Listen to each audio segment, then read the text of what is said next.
Hello and welcome to the R2 Development Podcast. I'm your host, Matt Rosignol.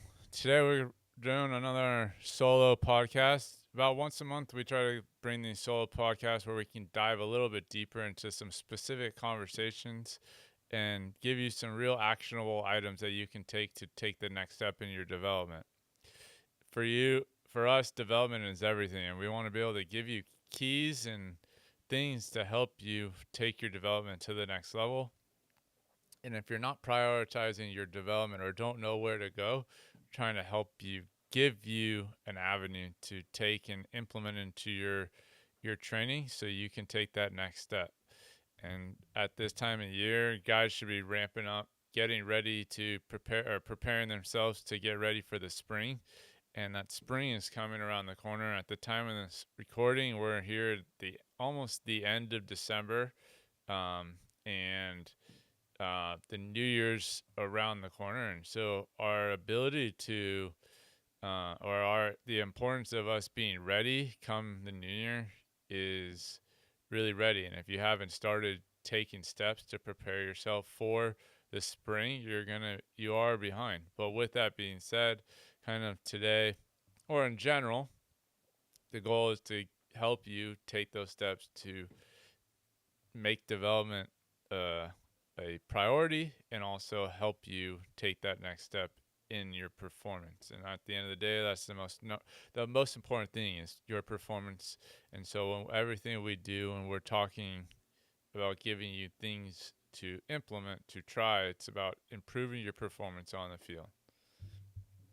So with that, today's podcast is something I think that is really important. I have a few talking points that we're gonna go over, and the key here is maximizing efficiency on the mound. And I have three things I want to talk about and how we set up that efficiency, or three pieces of the body that we focus on to help maximize that efficiency. And when it comes to efficiency, the more efficient we are, the harder we're going to be able to throw, the more strikes we're going to be able to throw, the better off-speed pitches that we're going to be able to produce. And that's the most important thing. And the more efficient you are, the more you're going to be able to get close to repeating your mechanics as possible. And I say the word close on purpose. No one's ever going to perfectly repeat their mechanics over and over and over. You can't even sign your name sign your name two times in a row the same exact way. So to repeat the same exact mechanics is going to be impossible. Now, we want to be as close to the perfect repeatability as we can. And so the more efficient we are with our body, the more in control of you are with your body, the better you're going to be able to repeat and or get as close to being able to repeat and put the ball where you want it, throw harder, and produce nasty breaking balls. Is the ability to repeat or efficiency. So with that, I think most people would think we start from the ground and work their way up. But I think for us, starts in the middle. Everything starts with our core, our posture. Our posture, as I like to tell our coaches, our players, posture dictates function. If our posture is not right, then the function is going to be off of our body. So if we're not in the right alignment in our center, then it's going to be hard to use our legs the way we're trying to use them. So our arm's not going to unwind the way we want to arm. So we always start in the center. Because yes, the lower body may be off or the arm may be off, and we can try fixing those things. But if we don't fix the cause, then we're not going to clean up the effect, right? So a lot of times we get caught up in the wrong cause and effect. We look at just the effect and try to fix that without actually looking at what the cause is. And I think one of the biggest things is if you find out what the cause is and fix that, then you're going to clean up maybe two or three things all at once versus if you just start at the cause, like common one is a guy's arm is late. And if you just try to keep doing arm drills that get your arm on time without fixing what's causing that, then we're just kind of spinning our wheels, to be honest. And you're not going to be able to get that arm to be on time when you start moving at full speed. So kind of backtrack a little bit here. First thing is posture. So is our posture set? Some guys are going to be a little bit more kind of hinged or their chest out over their feet. Some guys are going to be a little bit more upright. The biggest thing is our core in a good spot. Are we not too rounded over? Are we not too extended? And if our posture is not in the right spot, then that will be the first thing to check. Now with that, as we move into, if we're talking hitting or pitching, as we in our first move, does your posture disconnect? Are you able to hold your posture through that first move? On the pitching side, specifically here, our first move is our leg lift. Do you lean back? Do you lean forward? Where do you go when that first move happens?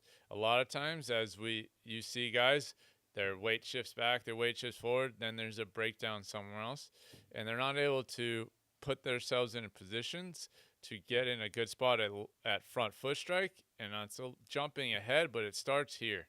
So with that being said, posture as our leg lift and then go into our first move, and if we're able to do that, you're going to set yourself up in a really good spot. And so I would say how we go about that is going to be different for each guy.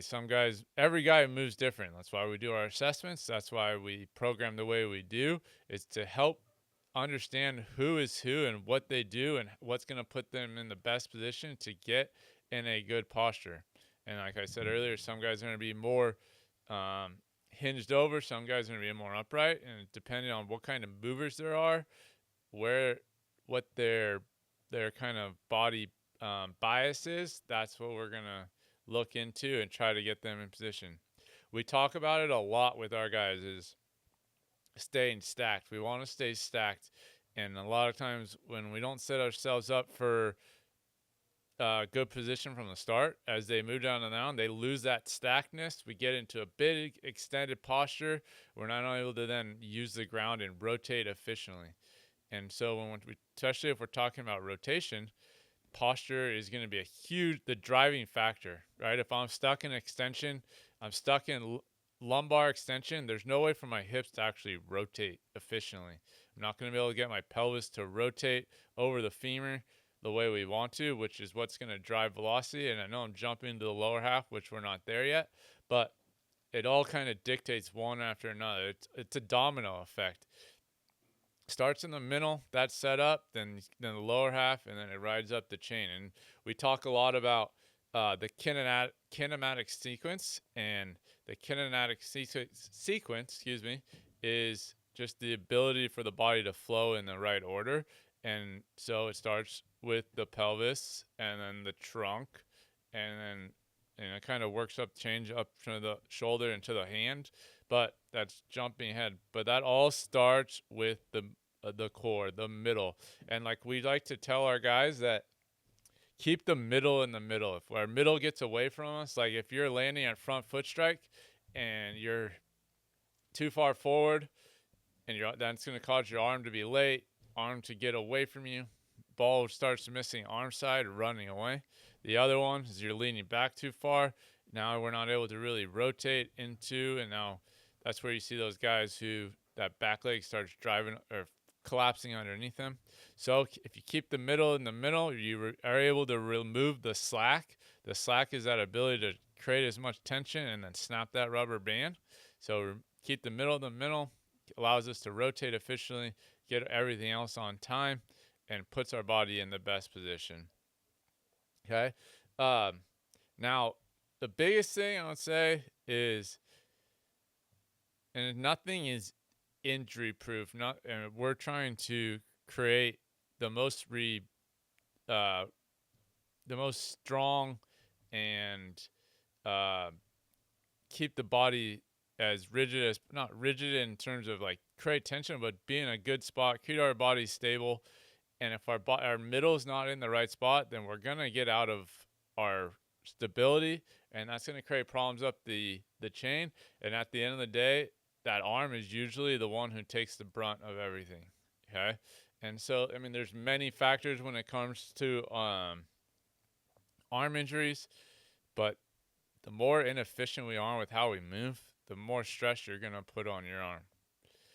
So that's where we start. Always start in the middle. And if you're looking other places without seeing if your middle's in the right spot, then you're starting backwards. So start in the middle, see where our posture is. Posture dictates function.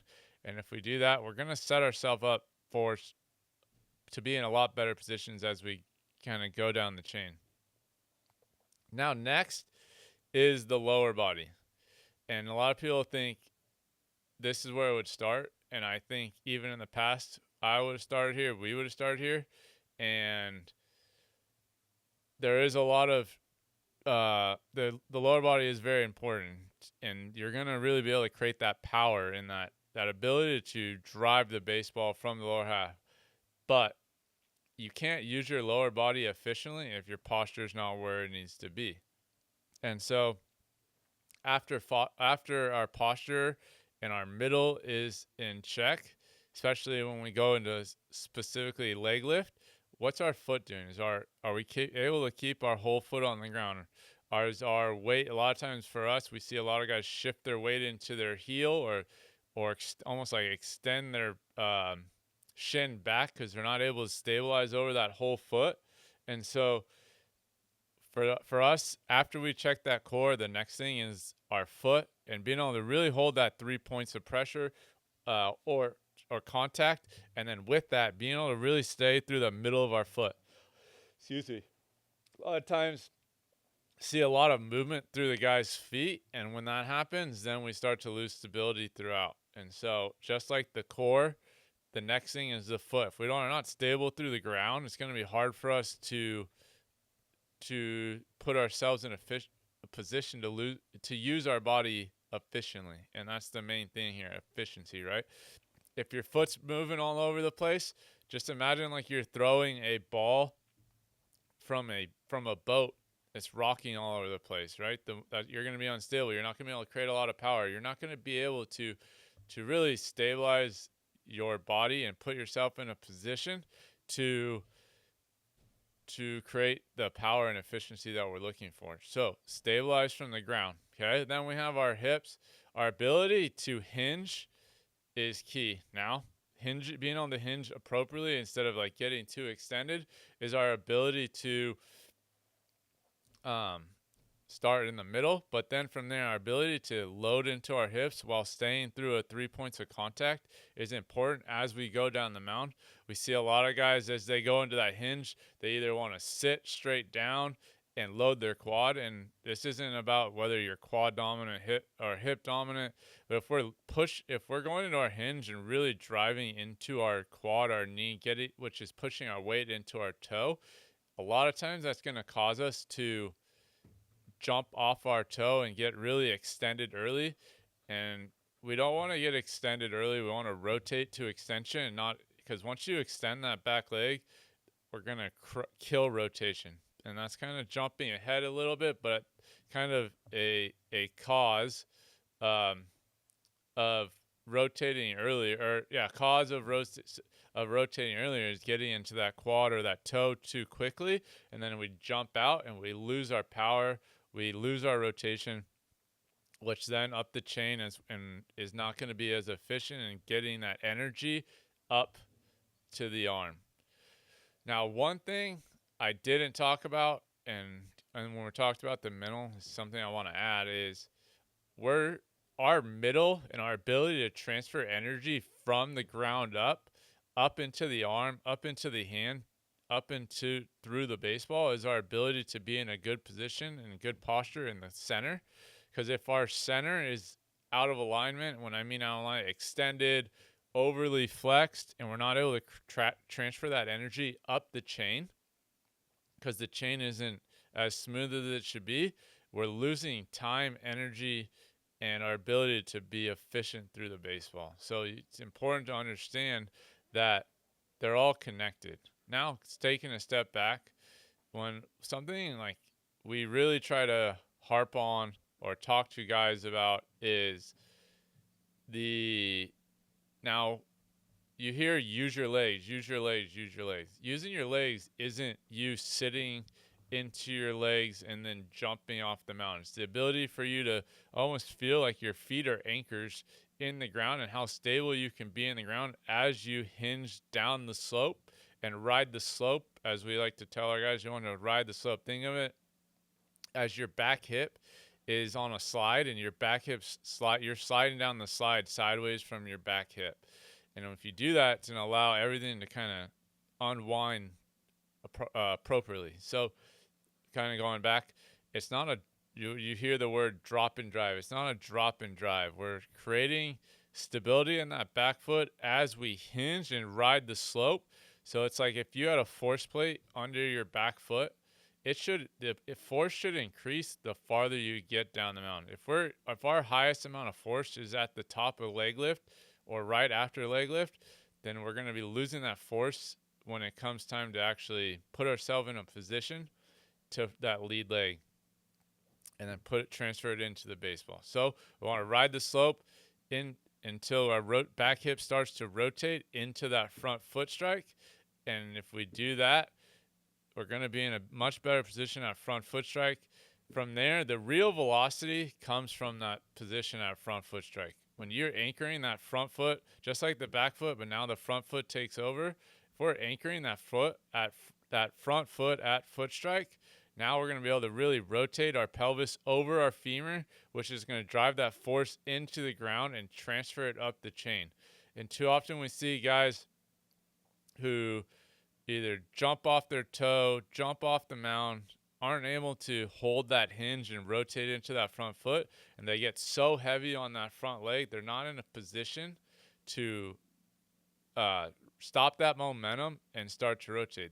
And kind of take a step back here is the key of that front leg is if you put yourself in the right position at front foot strike is you should be able to hit that front foot, and that front foot or front hip should start to pull back as your pelvis rotates over that leg.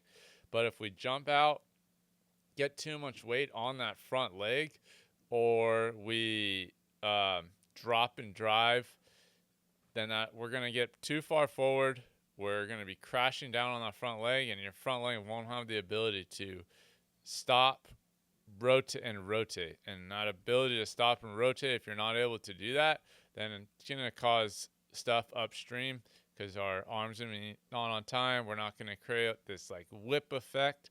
And so the key of the lead leg and being the most efficient is you being able to stop, rotate over the femur into the ground. I think here's like just like I talked about the force plates a second ago with the back leg. Now when that force plate should be the highest as I'm rotating my pelvis over my leg into the ground. And if we're really talking about efficiency, something we see a lot of guys do with that lead leg is try to like hyperextend their knee. And that hyperextension of that leg isn't you actually transferring force up the chain. It's what we call a fake lead leg block. And you hear the word lead leg block all the time. And yes, we want that front hip to stop and pull back, but our rotation causes that. It's not our knee extending. If a lot of guys will have, depending on mobility and flexibility of the hamstrings, their lead leg will pull back, but still have some knee bends. Some guys, leg will straighten out a little bit more. But at the end of the day, the guys who really transfer that force, you'll see the leg kind of pull back into the socket as your pelvis is rotating over it, and it'll be less about the knee just hyperextending. And if you ever do like hip airplanes or things like that, you should feel your hips rotating back and forth. And then when you're rotating back over that leg, you should feel like your hips or your body's rotating over the ground and creating force into the ground as the hip is pulling back. Now as we the last thing is before we go into the upper body half here is the understanding that the goal is to be able to transfer force up the chain. And this all starts with how you display or how you use your lower half. And if you don't set your lower if you don't set your middle to set up your lower half efficiently, then it's going to be hard for your upper body or your arm to do what it's trying to do. Now, one thing I want to add on this before I move on that I didn't write in my notes, but I think it's really important because it's talked about a lot, and understanding what hip and shoulder separation is. And I only add this because I see a lot of guys who either walk in our facility or I see them talk about it. It's like wanting to force hip shoulder separation. Hip shoulder separation is not, it's not something you can force, one. Two is a byproduct of your, one, how your hips move, how you set up yourself as you move down the mound, and then two, your mobility, your hip mobility, your T-spine mobility, T-spine rotation. And a lot of times guys try to jump into it and force this hip shoulder separation. And two things are happening. One, the guys that are forcing it, that are more, have more mobility or more hyper mobile, they almost like overextend a rubber band. It's like taking a rubber band and stretching it as far as you can before it snaps, but you just lose all that elasticity, and then they're not able to actually snap the band and come back to drive that energy and create that whip at the end. And then the other guy's just cranking on their joints. So they're cranking on their hip joint, they're cranking on their lumbar spine, and you're just putting a ton of stress on positions in your body that are not setting you up for actually using that hip shoulder separation. And so yes, if we're talking efficiency, if we're talking velocity, hip shoulder separation is important, but how you get there, how much you have, is going to be what is actually creating those quality effects. And so just having a ton of hip and shoulder separation or creating bad hip and shoulder separation is not actually you being able to be efficient with how you move on the mound. And if the first thing you're trying to do when just focusing on your movement is like, oh, I don't have good separation. If your first thing is to try to create separation, you're behind. Like we talked about earlier, everything is a cause and effect. There's a cause happening earlier in the delivery that's causing you to not have the separation that you have. Also, not everyone just needs more separation. So it's just understanding what kind of mover you are. You're really tight and wound up, you're not going to have a ton of separation. If you try to create more, you're going to be cranking on your joints and putting stress on unwanted positions at your body that is not right for your body. And two, understanding that how you move down, or not two, but the most important thing is just understanding the hips, how you move down the mound is going to be the driving cause, and your posture. So just trying to like not to hate on Dak Prescott, and that's not where it originated, but just seeing guys just do the Dak Prescott drill and just create separation and do that and think that's what's going to get you to that next step. That's not it. And hip shoulder separation is exactly what we've talked about. The 2 points we've covered into this. One, your middle, controlling your middle. If your posture in the center is not right, it's not going to put you in a position to have good hip shoulder separation. And then second, how you move down the mound, your ability to hinge and rotate into front foot strike, or that back hip rotating yourself into front foot strike while creating that rubber band effect with your upper body staying back. That's where the hip shoulder separation will come from, is your ability to ride the slide and put your hip in a good spot at front foot strike. So covered the middle, we've covered the lower half. The last is the upper body, and a lot of people focus on this first, but like we've talked about a lot so far, is cause and effect. The upper body is is the effect of everything that happens before it. And our goal with the arm here is to be as efficient as possible leading up to what the upper body has to do. Now there is some stuff early in the delivery that the upper body is doing, and we're going to talk about that here in a second, especially some things that get misunderstood when it comes to what we just talked about, hip shoulder separation, scap retraction, arm swing, all these things that are byproducts that we sometimes think of we got to attack with just doing these arm drills. Same with like landing at night with your arm at 90 or slightly inside. And those are things that are being caused, not the effect. And we can't just work on the effect. So you could do, and we do use these, but you could do all of the connection ball drills you want, but that's not going to necessarily put you in that arm at inside 90 or creating good actual scap retraction at the right time if your lower body's not in the right spot. So now, kind of jumping back, the last thing I'm going to say before we really dive into the upper half and things to help it be more efficient is if how you set yourself up and the ability to really create that whip, which is what's going to create velocity, is your ability to stop your momentum on that lead leg and rotate. And that's what's transferring force up the chain into your hand while you drive the baseball through. If our hips are still moving and our arms trying to move at the same time, it's not going to be very efficient. It's going to put more stress on our arm, and then we're also not going to throw as hard. So now I'm going to break this into three things here. One, scap retraction. Scap retraction is an important piece of the delivery. Now, like hip shoulder separation, how much scap retraction is going to be different for each person. Guys who are a little bit more mobile or more mobile are going to have more scap retraction. Guys that don't have as much mobility aren't going to have as much scap retraction. But I think the biggest thing when it comes to scap retraction is what guys think it is and when it should happen versus when it actually should happen.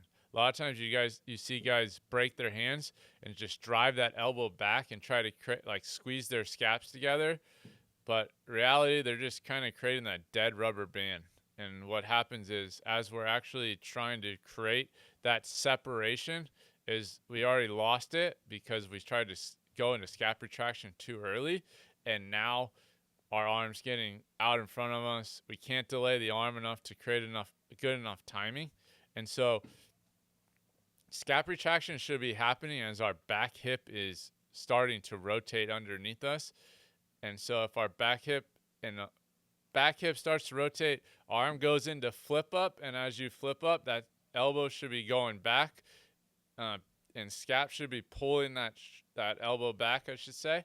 And that's where that scap retraction happens, because as we pull that back and that back hip is internally rotating underneath us, you're creating this rubber band effect, so that we hold that, pulling that rubber band back as we go, and then once that front foot hits, we're trying, as long as our front foot is put in the right position to stop and pelvis rotates over it to then drive it through the baseball, that's what we're hoping for. Now, what we see when guys start going to early scap retraction, their arm starts coming forward as their back hip starts to rotate, and then their arm is not where it needs to be at the right time. The second thing we see is guys not inside 90 at front foot plant. And what we talked about earlier is when guys typically, one, jump down the mound, get into early extension, and their low back lose their ability to stay stacked, which then causes them to go into their ball, not their baller foot, but more like their toe, and then they push into hip extension, rather rotating into hip extension, and then now their arm is typically late. And when it's late, then it drags behind them, and typically from there is when we start seeing a lot of arm side misses. And if our arm is late and we're seeing a lot of arm side misses, it's also going to put a lot more stress on our arm, because our body's typically going to start going away. Our head and our torso is going to start typically going glove side, and our arm's going to get left behind. And so you're now not creating that efficiency that we're looking for. Like we're talking about, this whole podcast is about movement efficiency on the mound, and we're not setting ourselves up to be efficient. So those are two big things. The other thing is understanding that our arm should be like some guys call it an arm spiral, whatever it is. The arm should unwind like a almost like you're throwing like a lasso. We want our arm to unravel around our body, and then that last little thing, we're creating that whip. And if we're not creating that whip, it's because our lower body wasn't put in the right spot to set ourselves up for that whip like movement, I guess is what I should say. That being said, the upper body is at the whim of what the rest of the body does. If we do this right, we're creating this chain reaction up the chain, and the arm is the last thing that it's doing is whipping through. And when we rip through, it's going to allow us to really drive our fingertips through the baseball. And when our fingertips are driving through the baseball, that's where, especially for guys who are four-seam guys, are really able to create good backspin, better spin numbers, things like that. So now the upper body is the delivery. It's the one it delivers the baseball, but it's basically the end result. It is the action or the effect of everything. And so if we only focus on that, we're not going to be setting ourselves up for success.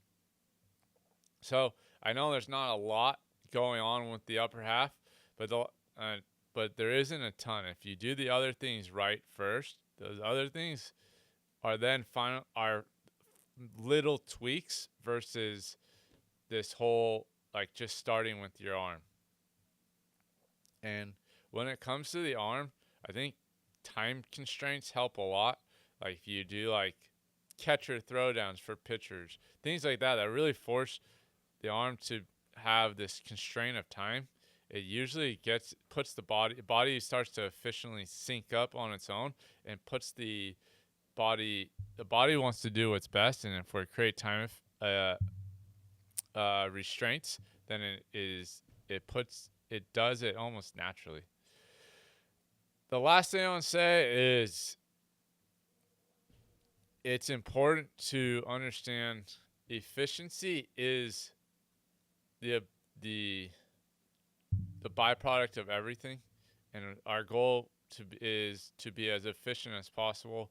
And when we talked about earlier, efficiency starts from the middle, it then is the lower body, and the last thing is what kind of it delivers, right? Middle controls, lower creates, upper delivers. If you do that and do that consistently, you're going to be more efficient. You're going to throw harder, and you're going to be able to put the ball where you want it. And honestly, at the end of the day, it's also going to help your other pitches. I think we get caught up in the movement of how you move your body only matters with the fastball, but the more I don't want to say repeatable, but repeatable you are with how your body moves, and the more efficient you are, the more consistent the other stuff's going to be. If you're not moving consistently or efficiently, then the other stuff isn't consistent. And that's the biggest thing, is you want to be efficient, so we take stress off our arm. We are able to throw more strikes, throw harder, create better pitches. I hope this helps. I hope this gives you some understanding of what the delivery should look like, how to help yourself kind of go about, if you're not diagnosing, but breaking down your own mechanics so that you can put yourself in a better direction to make the changes you need. And don't get caught up in the weeds. We get so caught up in these little things, not understanding what's actually causing. We get so caught up in the effect without paying attention to the cause. And typically, if we fix the cause, we may fix 2 or 3 things without even having to fix that one, right? So I hope this helps. I hope this gives you some direction. I know I just said that, but if you have any questions, you need anything, you can find us at rossistraining.com. Always DM us on Instagram at Rossi's Training, and look forward to the next one. Talk to you soon. Happy holidays. Merry Christmas, wherever you celebrate. Happy Hanukkah. Have a great New Year.